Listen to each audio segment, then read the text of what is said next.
Okay, we're live. Good evening, everybody. Welcome to TFC Live, Season 3, Episode 36, the September's Ray of Destruction raid show. Good evening. Evening, Ren. How are you? Hey, doing well. How are you? Can you hear me? Yeah, no problem at all. Good. I And was evening. wondering if one day we'll get to Season 36, Episode 3. Golly, no, please. That's a long way away. We're pushing 8 years, mate. How many years would that be? I'm not really sure. Well, 33 years from now. That's not good. Will I still be around in 33? Yeah, I should be. If not, something's gone really wrong. I haven't got much of a pension. Grandpa Mark. Yeah. Oh, don't. That's even a horrendous thought at the moment. Yeah, hi all in chat. I can see Jeff's in there and Ford's in there moderating. Hi, guys. And there's a plethora of individuals in there as well, which is good. But we'll probably look at some names later on. Right. Yeah, it's a big one tonight. So let's get straight into it. And it's really good that obviously the BP guys, they obviously had their live show as well just before an hour ago, literally. So we had a chance to converse with them as well and got some things answered. So we're in a better position than what we were literally an hour ago. So we will share our screen and we'll make a start. Ren may dip out because I know he's got a thirst on, so but I'll do the preliminaries to start with. So there we go, title screen as per ever. Moving straight on then, that's the sort of content for tonight. And whilst looking at the content, I thought what we'd do is actually we'd top up and then put about the key events that are happening because obviously they're giving us a bit of forward information. So yeah, so there we go. On the baseline, we've got September's key events there. I pulled those out. As we know, then Forsaken missions kick in after this raid, and don't forget this is a 6-day plus a collection day raid. So you're going to get the next FM, which is going to kick in on the 13th, and there'll be new content. There always is straight after a raid, isn't there? 14th of September. Okay, interesting. The very next day is when obviously VXP kicks off, and obviously the 20th of September will be Bounty Season 14. Let's hope it's better than 13. But yeah, so that's that. In tonight, then, as you see, down the centre, then. We're talking about the raid event. We're just basically going to do that and look at the main prizes. And the reason we're just like taking all the chaff out, and I haven't even gone and put in any slides, by the way, on all the rest of the prizes in there. We'll run down through Wayne's raid calculator to use that, because obviously there's like 150 prizes, and I'm not doing slides after slides. You know, you can look at it yourself when the event comes up and decide what you want to get. But there's a lot in there. Let's just say that. So what we are going to focus on is what are you going to go for? Is it the bat or is it the razor, basically? So we will decide what we think and that sort of stuff based on your playing style and what we've seen so far. Because there's been a little teaser video out, which I like, and obviously there's some questions and answers going through, let's say, in their live shows that happened literally an hour ago. So that's it. There are a couple of our items, turrets, and a couple of specials, but we'll look at those in a moment. Okay. So, as I said, raid dates starts on the Thursday the 6th, goes through to Monday the nice T-shirt, Ren. Like it. Goes through to Monday. Sorry, Monday the 10th. That's not correct, actually. To be honest, it should say Wednesday. That should say that. I don't know why that one's not correct. Okay, it goes through to Wednesday. Okay, I can actually probably get that edited live as we're talking. Yeah, so it doesn't go through till that. So it's actually Wednesday. Wednesday, which is Wednesday's the what? 10, 11, 12, isn't it? 12. How's that? We'll just change that straight away. Right. Okay. Because that was incorrect. Anyway, as it says there, it's a 6-day long raid, right? Yeah, 6-day with a 1-day collection. So yeah, and I know we'll get to those details later, but it's like some people are saying, "Oh my God, 100 million to do the things, get the new ship weapon special." But if you're able to do the elite set, that's 10 elite sets in 6 days, right? Yeah, and just then sack it. So yeah. Yeah, so it's good. I mean, is it good? We've had an extra one, and that's because they wanted to put that PvP one in as well and that sort of stuff. I'm quite glad this cycle's coming to an end because I'm pretty sick of Manticores, to be honest. They've you know, they were a troublesome hole to get right. I've had 6 refits myself. I've done nothing for this raid event, so it's just I'm just going to go with what I've got.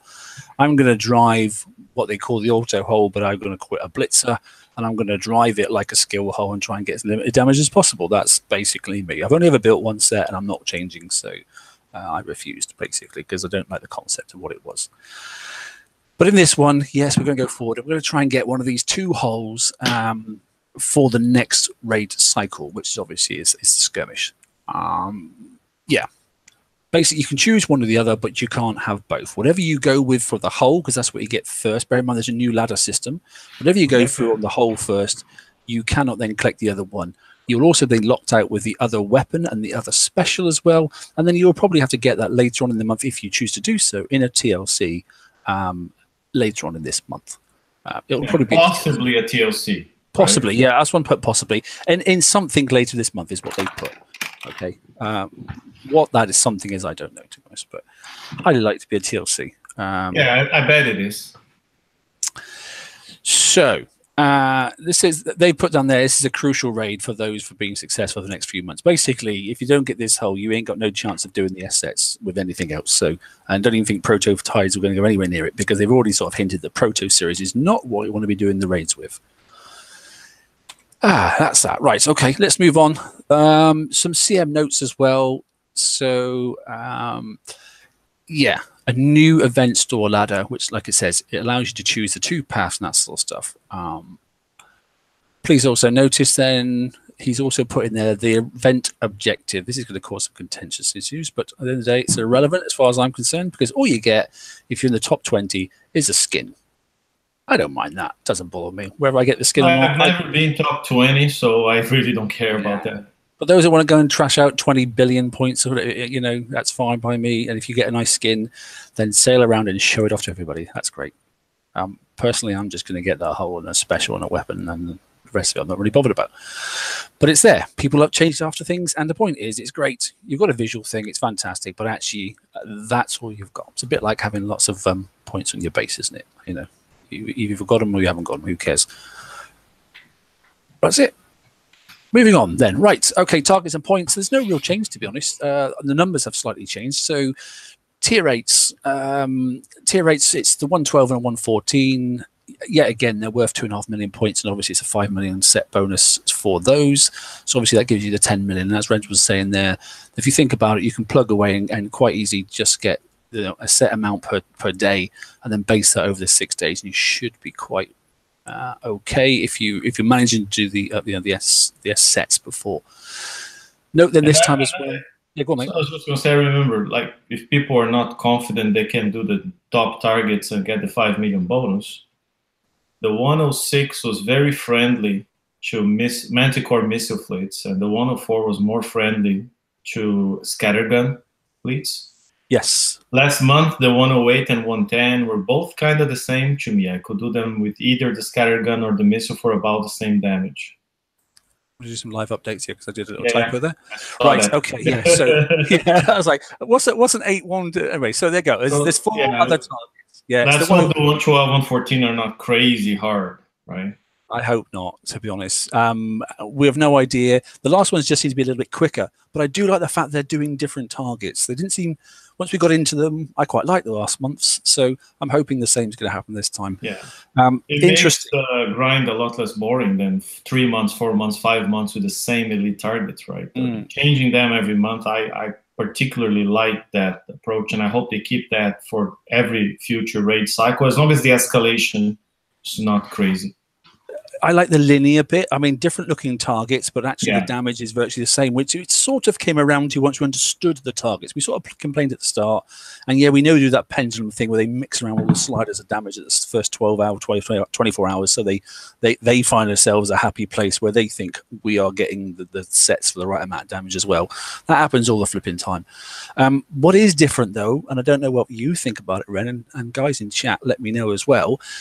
All of the targets this time, okay, and I've got a random drop of shard. And last time, just the top ones did, and that you could pick one from the low ones. This time you can't do that. So it's random on all the tier 8 sets this time. Yeah, it's like a loot box. You just, by doing the targets, you get a piece of something. You do a whole bunch of targets, you complete a something. Yeah. Now, whether they decided to do that this time because there's, you know, it's a week-long raid and you're going to have lots of chance to get lots of these if you can do them, you know, I don't know. But last time, obviously, the lower ones, then obviously you could just say I want MDS3s. You could just go and hit that one target. You know, you can't do that this time. So It's a shame we couldn't, like, say the 104 and the 106, as Hefe just said there, didn't give like a million bonus, and maybe the 108s and the 110s gave 2. But I'm wishing for things probably that we're never going to get. But it would be nice. Yeah. But anyway, looking forward to seeing a 112, 114, and seeing some videos out there. It was a really good response last month. The amount of videos we got back on people doing different ideas, and I think it helped everybody in general because everyone had their own little things. There was plenty also on the missile hull as well, which was nice to see because we didn't have many that we went the month before. So keep those coming. I like my missile manticores now. You do? I do. I like them. Yeah, and it's the fact that you drive differently, and now that I have both fleets and the targets change, it's more variety. But honestly, I did not come to the conclusion that one setup is better than the other. Both are performing at equal levels. Yeah, I think you're probably right. For me, I stuck to my guns and I went for, and I took a little bit more damage in one target, but I definitely saved time in making sure that there's hulls coming towards me stacked in the other target. And overall, as a collective, I was quite happy, to be honest. Bear in mind, though, moving forward, based off that video and what they've said tonight, obviously on their live stream, that will no longer take effect. Okay, i.e., by having a missile hull, you aren't going to be able to kite and then just get away damage free. That's just not going to happen this time. Their videos always show really, very bad driving, and every hull takes. They've always done that, and every hull takes lots of damage. But just by the nature of the way that the targets are built this time, it's going to be. You're not going to get a damage-free target, i.e., you're going to get it for 0. I'd be very, very surprised if you do. But and I think we'll have that later on. But whichever hull you pick, the way you mount them, they're both going to have both resistances well over 99%. So they should be tough little buggers, shouldn't they? Yeah. They should take a beating. You can only imagine how much damage those NPC weapons are doing to your ships. Yeah.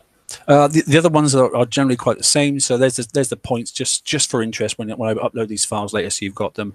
But that's a tier 7, 6, 5. Bear in mind the hit down multiplier still affects on tier 6. So I've put a little star next to that one there. The tier 5, no problem at all. Basic, it's just 50k for everybody. Whether you can find them enough, or that's up to you. But they are there.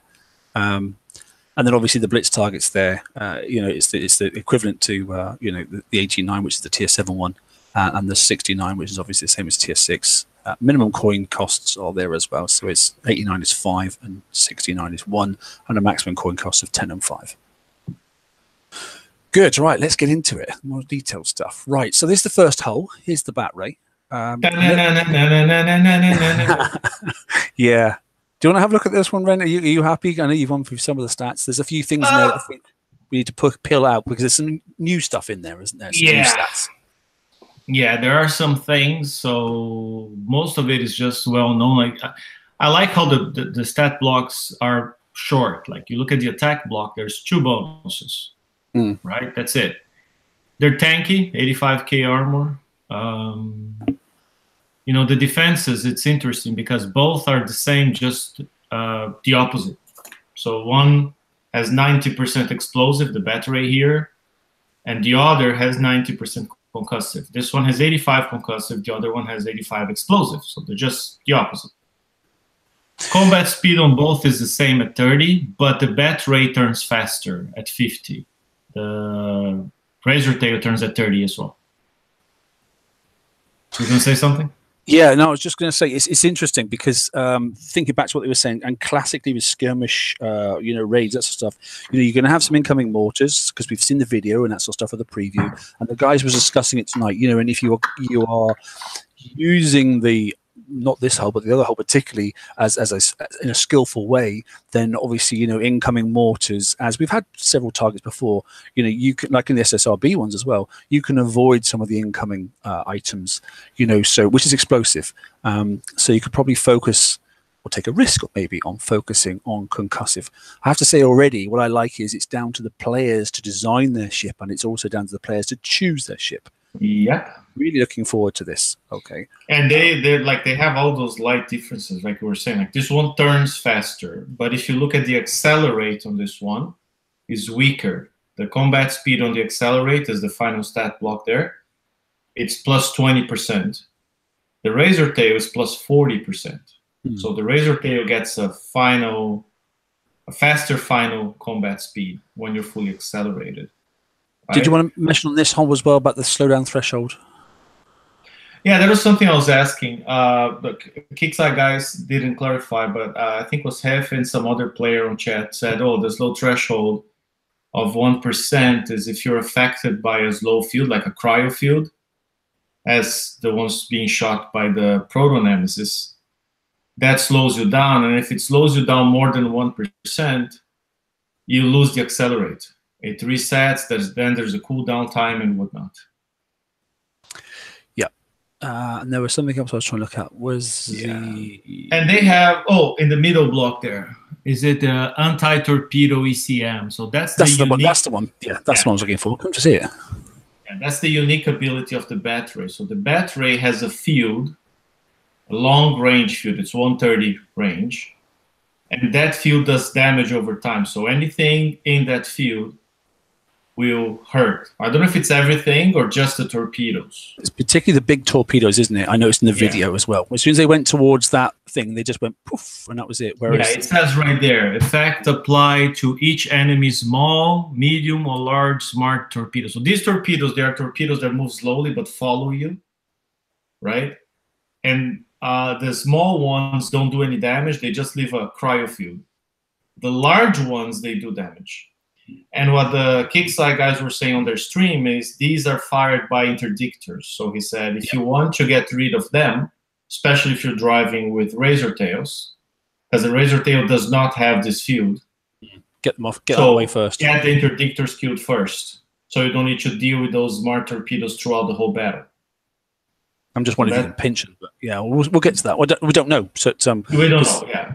But anyways, this guy, it's a duplicate aura cap of 5. So each Razor Tail creates 3,000 damage per second. So if you have all 5, stands to reason you'll be doing 15,000 damage per second. So any torpedo gets into that field, it gets disintegrated real quick. Yeah, so this is an anti-torpedo ECM. Yeah. So if you're going to do player v player and that sort of stuff later on in the game and that sort of stuff, just think about that effect.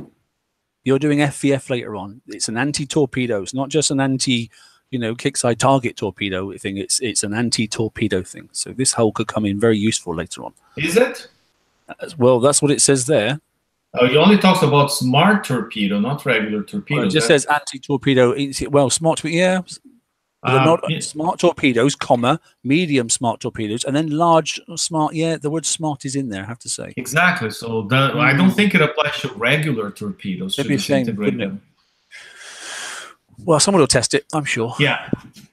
I definitely will, because it'd be something to annoy Fangtooth. But anyway, potentially. Right, so that's that hole there. Bear that one in mind. We're going to come back to this, because we're going to jump to and fro a little bit.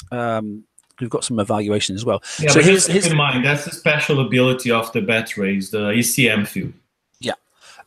Look, there's a special there on the right-hand side, which we can obviously just gives you, critical hit damage and that sort of stuff, and the normal sort of things of damage chance and a bit more splash, particularly, and this is all linked to the weapon that's on the left-hand side there. So, it's quite heavy, but it's standard, I think, now for these sort of holes. These are the sort of weights we're sort of getting used to, the 950s, 850s, that sort of stuff. The damage there, it's all relevant to the target. So until you get to play with it, the damage don't mean anything. But clearly you're going to load it up with as many as you can, and you might want to consider obviously some countermeasures, which in skirmish is always obviously anti-mort, or has been up to now anyway. But there's a thing about the decay and the wind up you were going to speak about, Ray. Sorry, Ben, wasn't there? Yeah. So that weapon can be confusing, because when you just read the attack, you have projectile speed and splash and spread and whatnot, range of 93, which is another thing. The range of 93 beats the range of the Razor Tail. So the Bat Ray will have a 93 range, but the Razor Tail is only 68, I believe. Yeah, that's what the next one gets coming up. Yeah, but this guy, so the damage is says 18,000, but it's not. If you read below under special abilities, it starts at 8,000, and the wind up will raise it to 18,000 over 4 seconds. So it's linear. So it starts at 18, and let's say 2 seconds later, it has gained 5,000. So it's at 13, and the other 2 seconds later, so at 4 seconds, it will be at 18,000, right? As long as it keeps firing, it remains at 18,000. The moment it stops firing, the decay time starts counting, and then through over 6 seconds, it will decay back to 8,000. Not in one step, slowly over 6 seconds. So if you don't fire for 3 seconds, you lost half of your buff. But if you start firing again, you start winding up again. So that's how the weapon works. Yeah.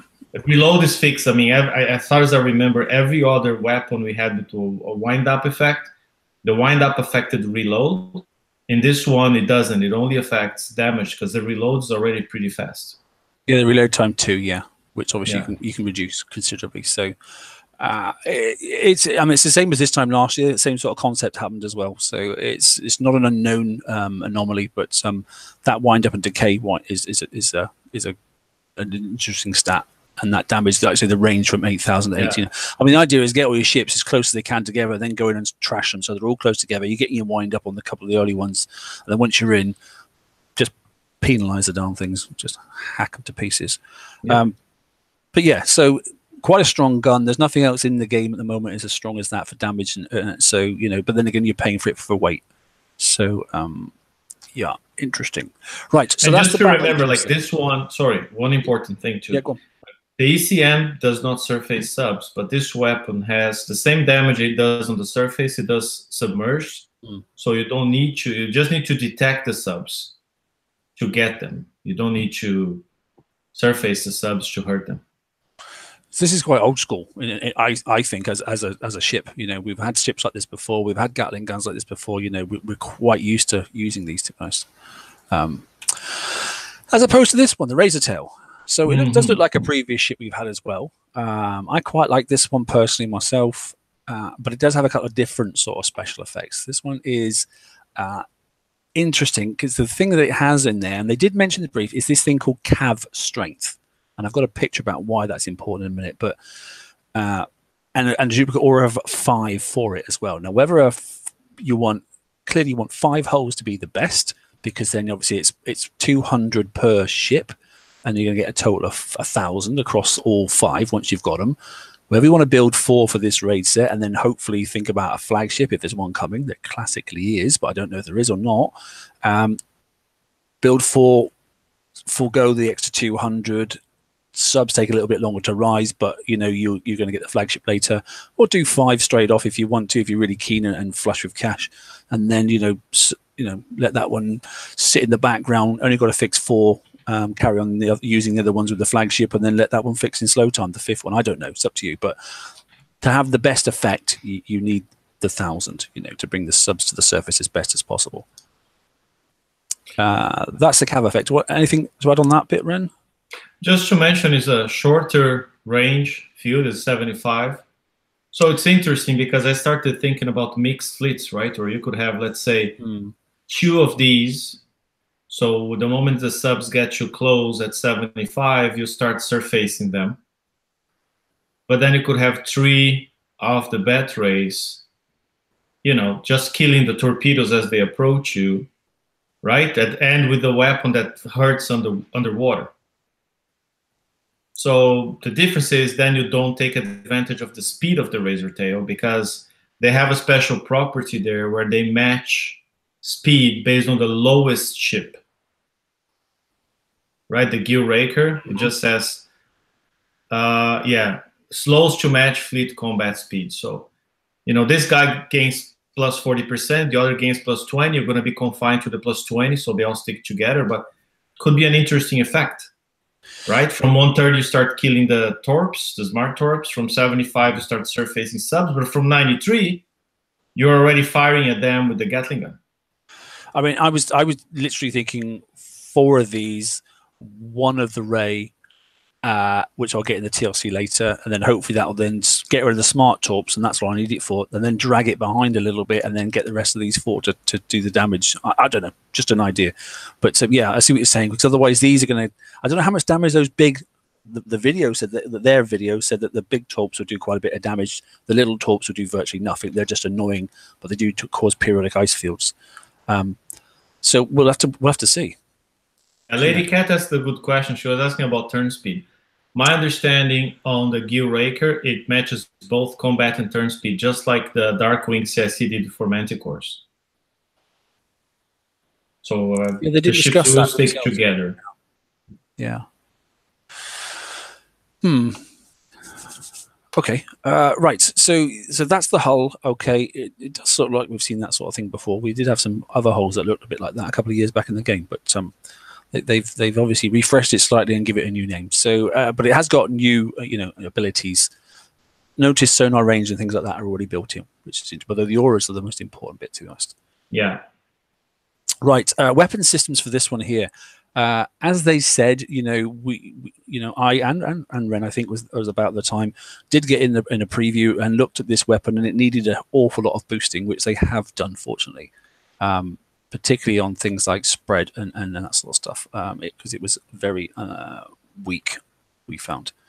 Yeah, if you compare this guy with the Twin Fire now, they are extremely similar. They have the same reload time, very similar damage. It's off by like 1,000. This one has one extra salvo compared to the Twin Fire, but the kind of splash and the spread are very similar. Yeah, because basically none of us decided that this was really worth using, but they've done some work on it, and it's nice that they've responded and done so. So this has got a really good spread, and if you did see the video, you'll notice why it needs a good wide spread and a good splash as well, because the ships like run around you and that sort of stuff, and obviously even though you're firing, it looked like you're firing a little bit behind the ship sometimes, but with that much splash and a bit of spread, then obviously you'll be able to knock them out. And the corresponding special, yet again, look, massive splash, 80% boost, that's lovely, and obviously a good 61% explosive damage there. Notice it's at rank 15 as well, so it must go into that special is nice, as you said. It's very lightweight, the special, and plus 80% splash is real good, right? And the nice thing I like about that is it adds in sonar range as well, which is really, really nice, because you think there's sonar range on that there, and if we go back up, then the ship this is one, 80. Yeah, it's already 80 on there, so that's pretty decent. Yep.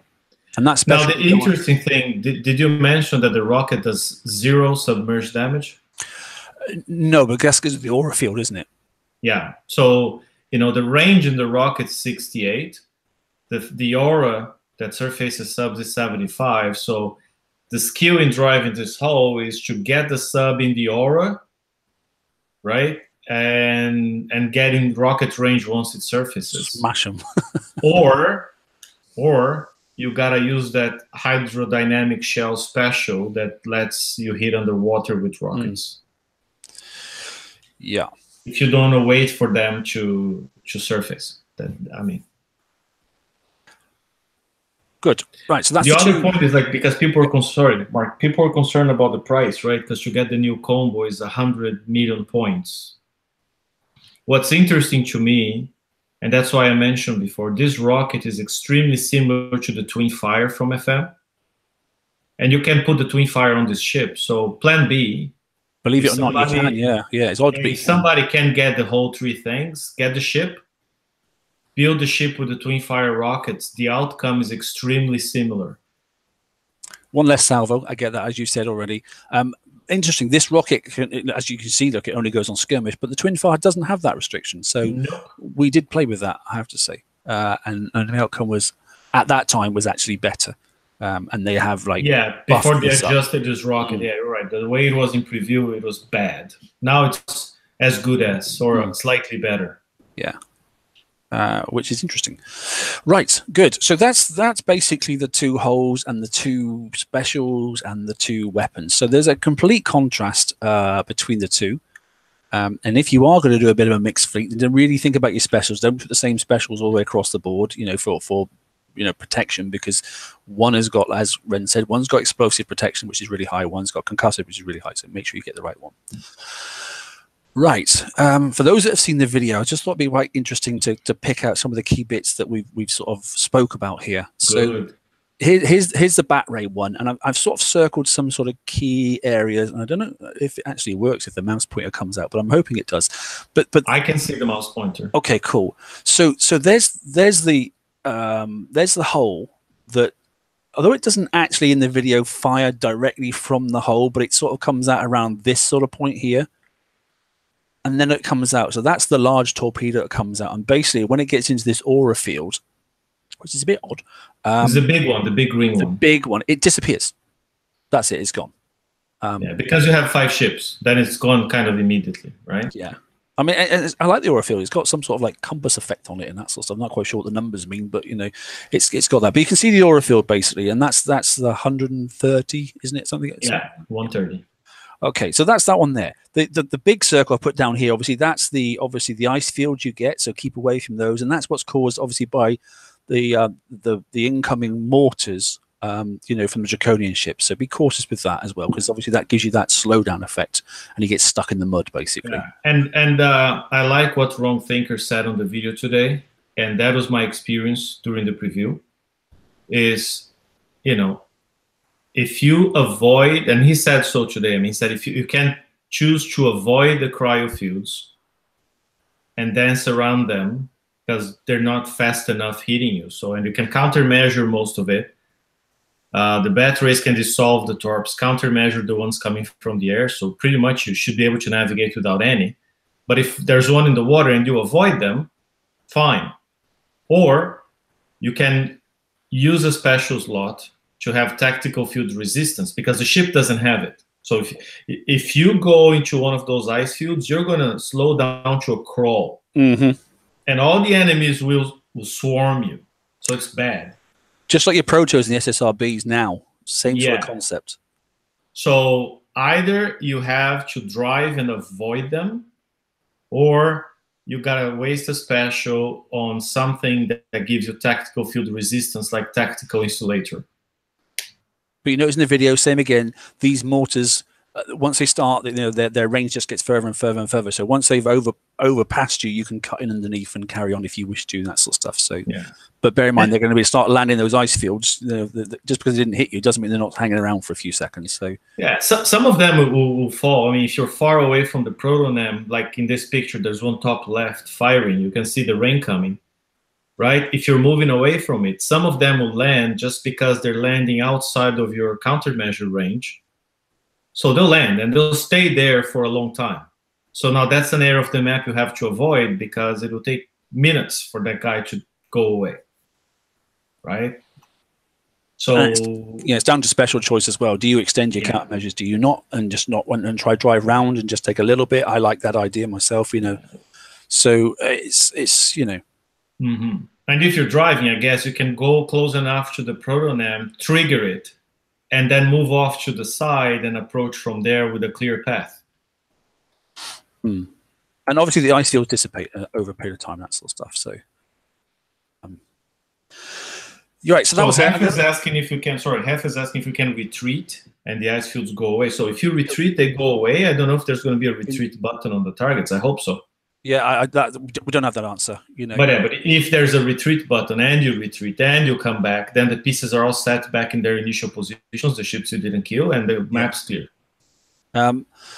Yeah, I've got 2 things I was trying to remember to make sure I said. All I've highlighted there basically is down the bottom. It's not very clear because they both actually come out yellow, but they are quite different color yellows. So that is obviously the cluster, obviously of your weapon firing, obviously that ship.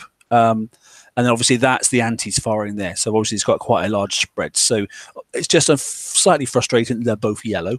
It's just the way it is. Yeah, that setup actually is that shows very bad driving, as Kixeye usually does, because they kind of trigger 2 proto-nemesis, one from the right, one from the top, and that's going to overpower their countermeasures, I'm pretty sure. Yeah, I wouldn't be doing that personally. Yeah.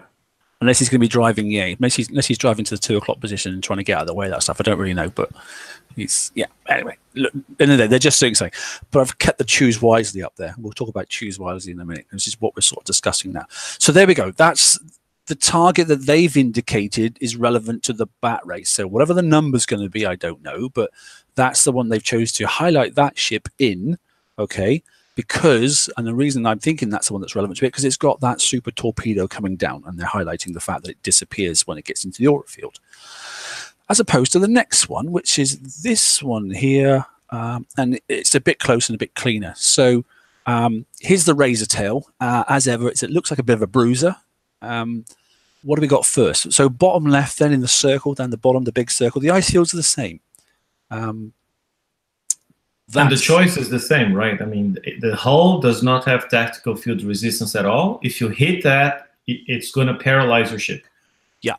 So that doesn't change, which is quite decent. Now, this aura field, as you can say, looking back to the previous one, look, there's a difference. Yeah. So this is the one that cav field, and yeah. Then bear in mind, it's sort of like it starts out here. Look at your weapon range. Okay, so your weapon range is less than the cav field range. Just a little bit less, right? 75 versus 68. Yeah.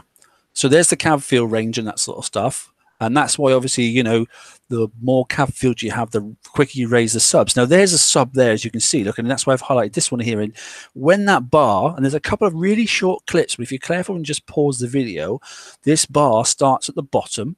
Okay, and basically when it gets to the top, that blue sort of like turquoisey color goes right to the top. That's when the sub raises. Yeah, that's it. So it's like this is not like previous cavitation fields we saw in the game that were instant. No, it takes a little while for the wind up. Yeah, these Reapers have some sort of cavitation resistance, and you have to overpower them, and it takes a few seconds. So if you're smartish and you want to then try and encourage your subs to group, so they're all inside that cav field, and then as they said on tonight's live stream, then you're going to go much more. Bear spreads 150 and splash is already 17. If you can get them to group and then they all rise together, or all rise anyway inside the cav field, you're going to knock them all out much quicker and then not take so much damage. So, yeah.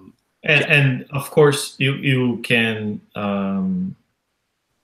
use the special. It's a choice. You can use the hydrodynamic shells to damage them before they surface, so you don't need to wait. Because in the meantime, the way they are right there in that picture, they are firing at you.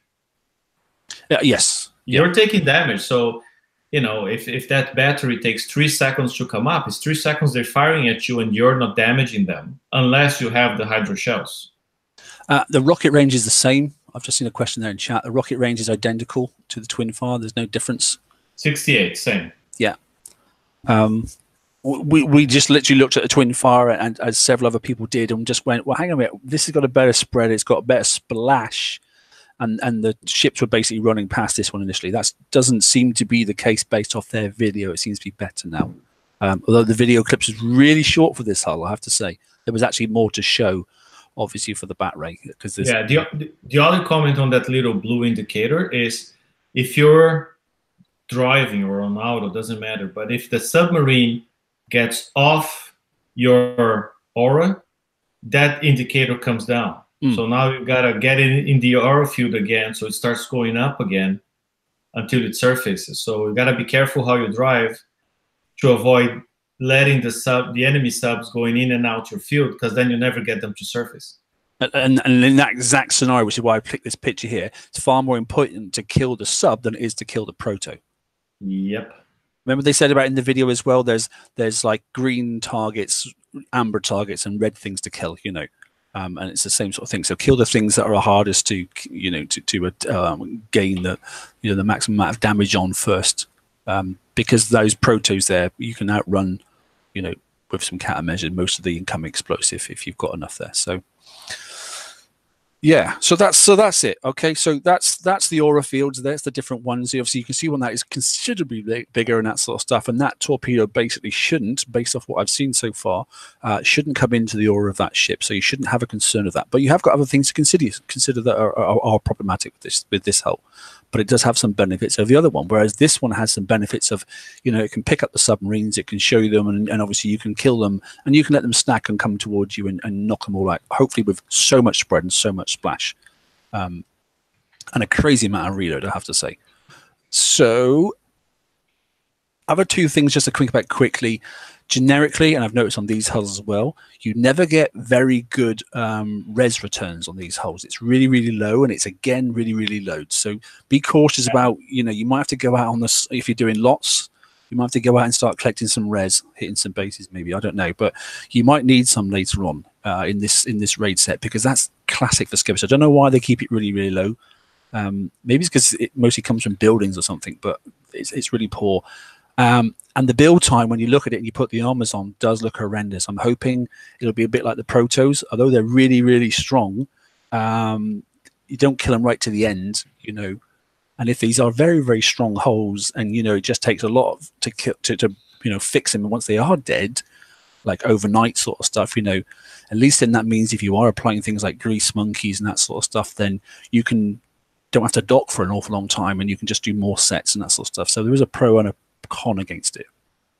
Yeah, if you know what I mean. Every time you go back to the dock with a grease monkey, it's just annoying. You're just wasting time. So I much prefer holes that do take a long fixed time, but actually they can stay in the battle much longer. I prefer that. Yeah, these guys with the resistances they have, they should be able to do a whole bunch of targets before they're too damaged. I mean, Yeah, we'll see. 99 point something resistance and ship deflection and whatever. It's just crazy if they get 20-25% damage from a single target. It doesn't make any sense. Yeah. No, I got some charts from Ren, because I know he's got a video coming up soon, because I know he's been working on it. So these are his. So I'll let him explain. I put that special in there to give an indication, Ren, of.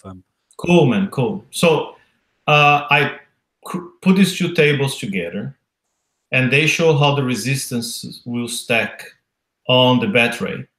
And actually, for the razor tail is exactly the same. You just got to swap concussive and explosive numbers, because they're the same, just opposite. So if you look at the base ship, they start at 90% and 85%. And you add 4 D5 CTX armors, 18% on both each. And then on the left table, I'm adding ablative armor 3 or the reinforced ablative armor, which is limited. And then I'm thinking 5 ships, which gives you 5 auras, each aura giving 36%. So the way they stack on the right, you see you go from 90% explosive to 99.911. So literally, you should be confined every weapon to minimum damage, because that's after that you still have deflection. Yeah, super high numbers. Yeah. And if you use that, ablative armor, even your concussive is at 99.2. And if you notice, I did not add hydraulic or explosive resistors in my table on purpose, because I'm looking at these numbers and like, okay, can I get away with speed system 6 and have faster ships? Or do I need the hydraulic resistor to buff those resistances or explosive resistor to get it even higher? I would like to think I don't, but it's extremely high, right? And you look at the right table, it's exactly the same, except instead of using AA3, I'm using CTX3, gives equal measure of explosive and concussive resistance. So in the end, you look at it, I mean, it goes explosive from the left to the right, goes from 99.91 to 99.78, right? And the concussive goes up from 99.2 to 99.68. But all the resistances are just crazy, stupid, high, close to 100%. I mean, these chips should be God mode with those numbers. But we know they won't. That's where it doesn't make any sense to me. I mean, are those weapons in the target doing like 2 million damage each? Because you do a target, you end up like with 10% damage with those kinds of resistances. So, but yeah, on the other hand, it tells me, hey, if you go from the elite targets, you go one down to the 80s, which are weaker. These guys should be able to auto the whole raid for hours before you gotta dock them for repairs. Yeah, that's my thought as well. And also, I'm actually hoping they lock out all the other holes in these targets, because there's thermal in these targets, so subs won't do very good. The other things like P-tides and that sort of, they don't have these level resistances, because you can't get very high at all on P-tides, and the normal tides aren't good. I'm hoping they won't allow somebody to go in there, because if someone takes in their, their normal tide seekers with their flagship and knowing the fixed time for that damn thing, and then gets them wiped out in a second, they're going to be proper pissed. So I'd rather they just lock them out and say it's only these holes and nothing else. Well, yeah, I think the elite should be limited to tier 7 and up, right? Yeah. Meaning these guys. And the 80s should be limited to tier 6 and up. And maybe I don't know if the prototypes can do the 60s. Yeah, I don't know. I've noticed, I mean, when you build the prototypes, although they're very strong, they're built in a different way to the normal skirmisher holes. And the statistics aren't as impressive as what you'd like to see them. They just seem to have a bit more gumption about the blank hull itself. So if you know what I mean, it's done in a different way. So yeah, I don't see, and I think they've been very clever or sneaky, whichever you want to look at it. I don't see the protos doing very well in this raid set at all, which they did sort of hint at. So maybe just kick around the bottom ones. Tier 7. I thought prototypes were tier 6.5. I'll have to log on the game and have a look at mine. Yeah, they're not tier 7. I'm pretty sure they're not. I'm not really sure whether hunters will come in and that sort of stuff, But yeah, Corey's saying they're 6.5. Hunters, hunters will be interesting. Hunters should be 6.75. 6.75 and a half. Yeah, that's but hopefully, as you said, if you could smack out. I mean, not being funny, but if you could smack out tier 7 with these, lots of, and then get your protos tacking out the 41s and maybe the ones above, you could do a lot on the BP app, couldn't you? Yeah, I mean, these guys, that's what I'm saying. I mean, looking at these numbers, these guys should be very good at doing the 80s through the app and just raiding all day long, like doing a bunch of those targets. If they're not, I'll be seriously disappointed. The thing I like about this, and they have, and maybe they are thinking about it, and maybe they've ignored us on other things because they are thinking about it. I'm not justifying anything, but if they have gone back to giving us a raid set where it's our decision, and we haven't had that for some time. The last time I had a real decision to make was the Hellwraith raid. Did I go surface or sub? Now, clearly these are both surface, but there's a hell of a difference. Yeah. The thing is, and what they're doing, I don't know if we're going to talk about that later, like the different types of targets. Yeah, definitely. Sorry, okay. We'll come on to that. Let's go to your little chart. I like this one. It's very colorful. Yeah, I like my bubble chart. Yes, yeah, very simple. I like it. So go on. It's coming from your video, so you crack on, mate. So this is how it's going to play. So people are saying, oh, do I need both fleets? Can I mix fleets? Can I build just one, just the other? So here's what's going to happen. You can make 4 different decisions here, and each decision will have a consequence and a play style. So they said on their video today, the live stream, they said, one elite target will have the smart torpedoes and the interdictors firing the smart torpedoes. So that's the best way of defeating that target is with bat rays, because the bat rays will dissolve the torpedoes. So on that target, the bat ray will do for cheap. On the other hand, and that's the first column there. On the other hand, if you take a razor tail fleet on that target full of smart torpedoes, all the smart torpedoes will keep hitting the bat ray, and all the smart torpedoes have a cryo field that's going to slow the bat ray down, the razor tail down, and the razor tail has no way of killing those smart torpedoes, so it's going to suffer. So it's going to cost you a lot more to finish that target. When you flip it to the other side, like the second elite target, which is the second column, doesn't have the smart torpedoes, but has a whole bunch of these subs that are resistant and whatnot, which are, the best way of killing them is with the razor tail. So the razor tail will do that target, the second elite target, for cheap, but the bat ray doesn't have a way of surfacing the guys, and I bet they're very hard to kill with the concussive weapon. So it's going to cost you a lot to finish that second target to the battery. So in the end, if you have only one of the fleets, you have 2 choices. Either you only hit the cheap target for your fleet and you ignore the other target and you don't get the tier bonus, or you're going to spend more to complete the set doing 1 target cheap and 1 target expensively, if that's the right word. And it doesn't matter which one you pick. If you get a pure battery or a pure razor tail, in the end, it's going to cost you the same. It's just that one target will be cheap, the other will be expensive, and vice versa. Right? You look at the third line is if you upfront, if you have the tokens or the coin and the will to build both fleets, now you can go and do the optimal target for the optimal ship. So you do Elite 1 with the Bat Ray, Elite 2 with the Razor Tail, and your raid will be very cheap in terms of repairs. That's the third scenario. The fourth is you kind of mix them up. So now you're kind of dissolving the torpedoes a bit slower and kind of surfacing the subs a bit slower. So to do both is more balanced. And we don't really know how that approach is going to work. That's why I put either. It's not going to be as good as having both fleets, but it can be cheaper than having only one, because then you're able to complete the sets. But then it depends, what's the mix? Is it 3 of this, 2 of that, vice versa, 4 of this, 1 of the other? It depends on the mix. It's just like an intriguing scenario that maybe is going to work really well, but I don't think we'll beat having both fleets. That's a little bit like how many Darkwing CICs do I put on Manticores? Well, that depends on whether you're going this, that.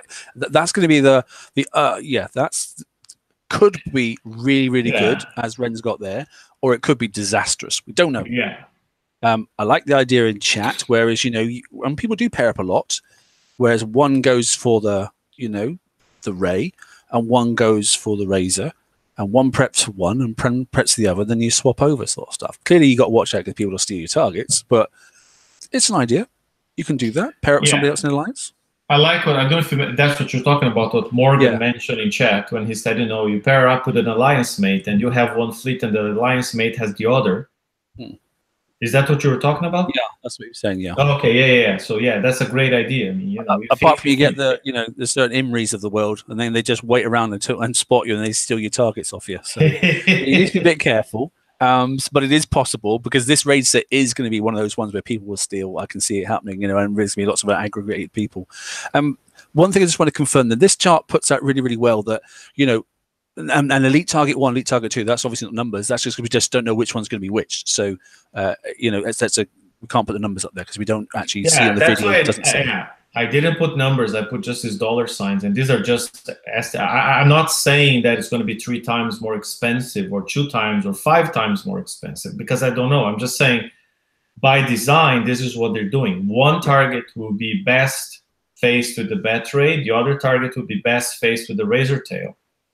And they will have a hard time on each other's target. So in the end, the set costs you the same.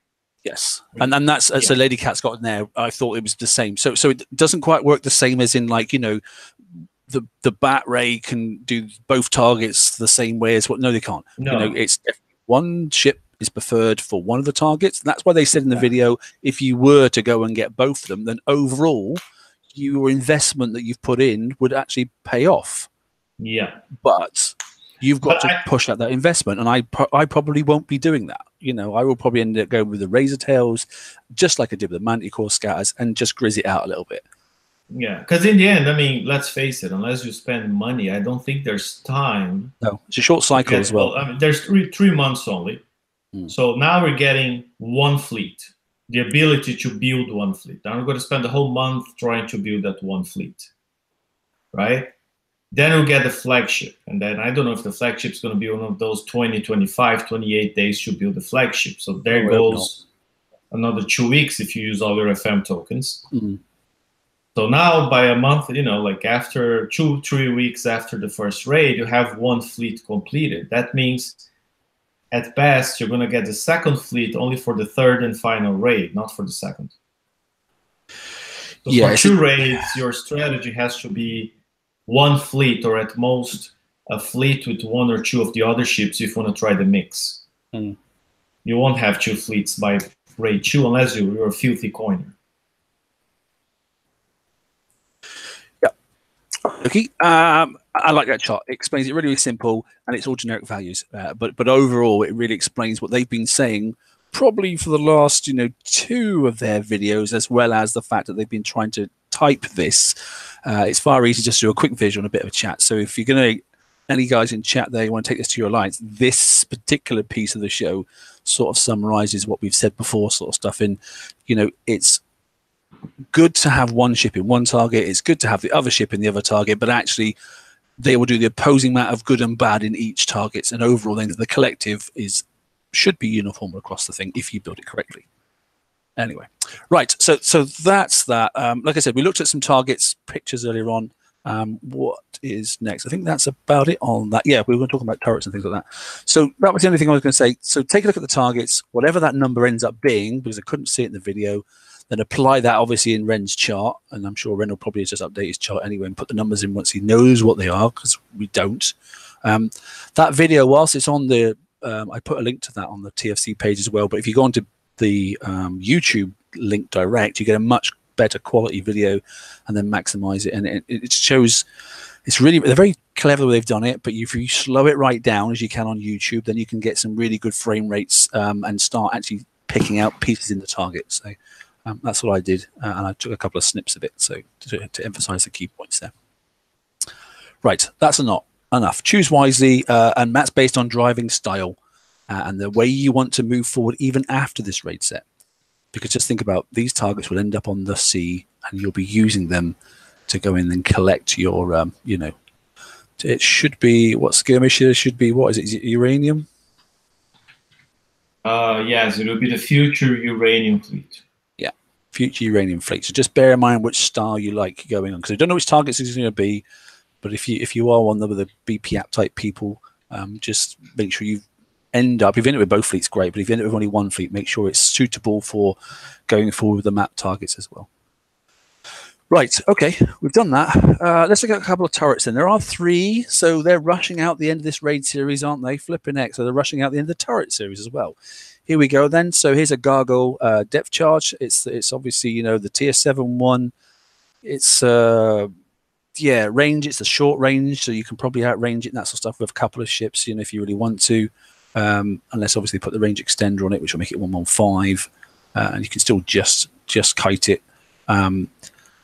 You know, people will try and stick this in sneaky places, I'm sure, and then try and catch you out. So concussive, you know, we haven't got much concussive stuff kicking around, have we? So it's part of the duplicate or a cap of 8. It's all, you know, it's just that series. So they're filling out the series with concussive now quickly. Anything to add, really, Ren? I'm not really that. Just, I mean, that's the final set. I think we have the ballistic penetrative sets. We have radioactive. We had corrosive. We had explosive sets. Now we're seeing the concussive, which is the final tier 7 set, which now will kind of force people to make choices. Which sets do you want to maximize? You can realistically, in most bases, only maximize 2. You know, if you don't use any countermeasure turret, you can maximize 3. Yes. Right? Yeah. And then the one thing is that there's no faction to add 20% to concussive turrets. That's the only difference people gotta remember. Although it is affected by fire support. So the 2 special kids out of the 4 sets, the 6 sets, are corrosive, which doesn't get buffed by fire support, and concussive, which doesn't get buffed by any faction.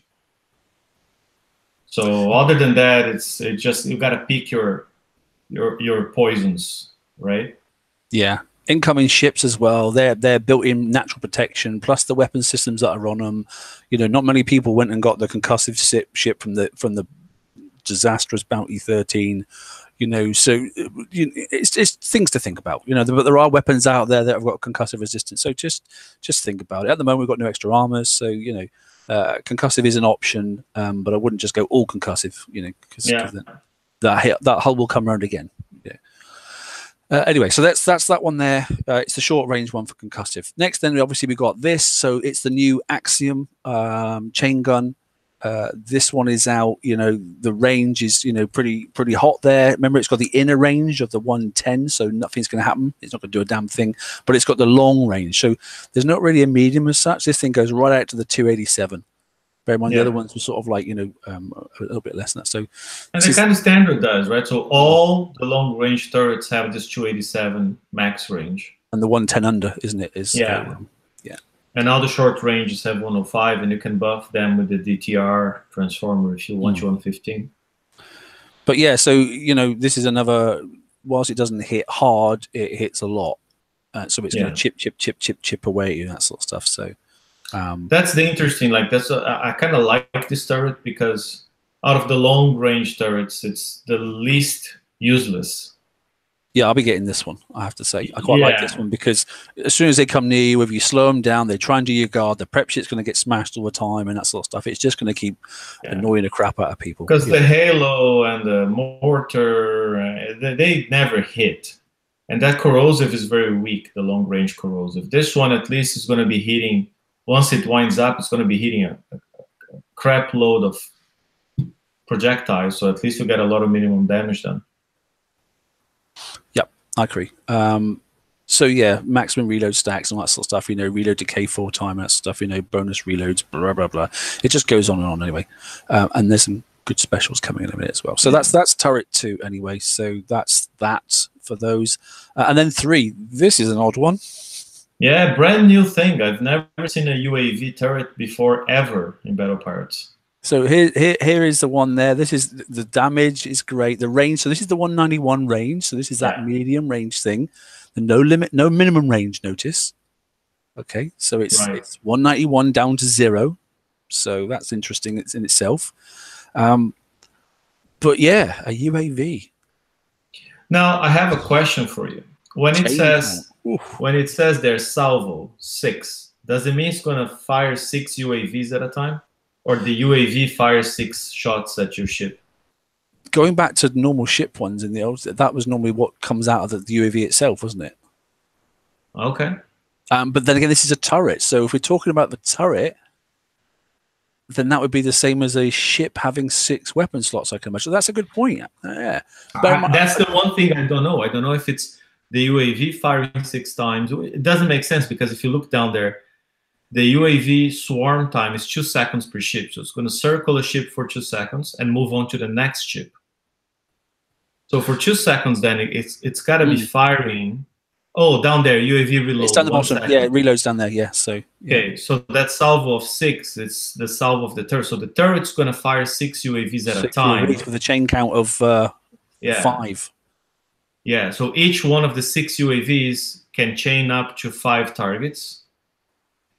You really don't get your slots in the way. 52,000 concussive damage per UAV per shot. So that's interesting. But UAVs are counterable, right? So you see, it's kind of confusing, but they have flak evasion at 50%. And they have anti-mortar evasion of 50%, but the stats are in different places. Yeah, it's interesting. So countable, yes. But be cautious with your slots where you put them because 199 is just far enough to be annoying. And it does 2 damage types. What I like about this turret too, explosive and concussive. Yeah, so it hits you on two fronts. I kind of like that a lot, but it only counts on concussive tier bones. Random. I wonder if this is going to be the start of a new trend or is it just a one-off. Yeah, so as it says in there, look, in addition, this UAV may benefit from traditional damage increases, unlike its smaller cousins. So which means specials increasing concussive or explosive damage, generic turret specials, will affect the UAV. So we'll make it. Because on the generic ones, it's normally, on the other ones, it's normally like building damage or, So interesting. I can see quite a few people getting this one quite early on in the raid and picking it up and chucking it on a.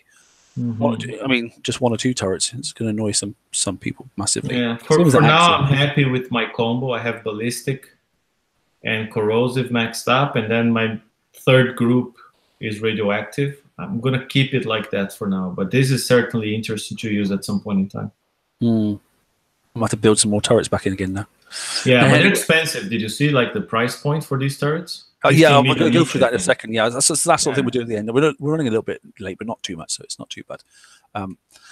Yeah, so these are the 2 specials. In fact, I think this is the last slide. Yes, it is. And then we'll switch over to something else. Oh, so there's a couple more. Yeah, this is 2 turret specials. Yeah, for so corrosive and for concussive. Yeah, so we'll look at this in the stat block in a moment because I've got it, and Wayne's already put it into the turret calculator for us. So it already show you. Bear in mind, you don't get any more damage, obviously, with the corrosive casing, but obviously it's great because the spread comes in and the splash goes up massively, and the scattergun reload is up and massively as well. Yeah. So it's a really good one to do. You don't get more damage, but you know it's giving you massive benefits in other areas. So, but watch the weight; it's 30%. And then again, you know, I was opposing that on the opposite side. Then for the you know, for the concussive stuff, then damage goes up massively. Splash also goes up massively, and spread comes in as well. So there's a nice little thing to gargoyles and those sort of things, you know. So yeah, good little special. Yeah. So quickly flipping pages. There we go. So the raid damage, the raid calculator is up on the Ahoy Mahati website. That's the one we're pushing at the moment. There are a couple more out there. Please, you know, feel free to use whichever one you like. But obviously, this is done by Wayne, and Wayne is obviously one of our TFC admins as well. So he's worked hard to get this thing out and running. It's up and running, and it's on the page, and it's also on our TFC website as well. So use it or lose it sort of stuff, but he's put obviously normal things in there, and you know picking up a whole, you know, and there you are, how many points are needed. It's really simple. You just literally just tick the boxes. What do I want this, you know, and that sort of stuff, and you just keep going down till you got everything you want. Like I said, I wasn't going to do slides on all this stuff because, you know, the list is considerably long. It just goes on and on and on, but he's got everything in there. I'm not sure if there's going to be, we have asked, because the people on the page have asked as well, that you know, can you add this and can you add that? So we've picked up a couple of things that people have asked for and that sort of stuff. I don't know if they're going to be added or not. Some things last time got added live in the raid as well. So you know, it's all there. So that's that one there. And the other thing I was going to mention about, like I said, is the turret calculator as well. Before I move on, my only pet peeve with that is on the prizes. I've been wanting more EMP overload tactical modules for a long time. Yeah. And we have them there, and you can redeem up to 3, but the max limit on your Intel Lab is still 3. So I've been asking if Kixeye could raise that limit to 6, so we can actually get 3 more.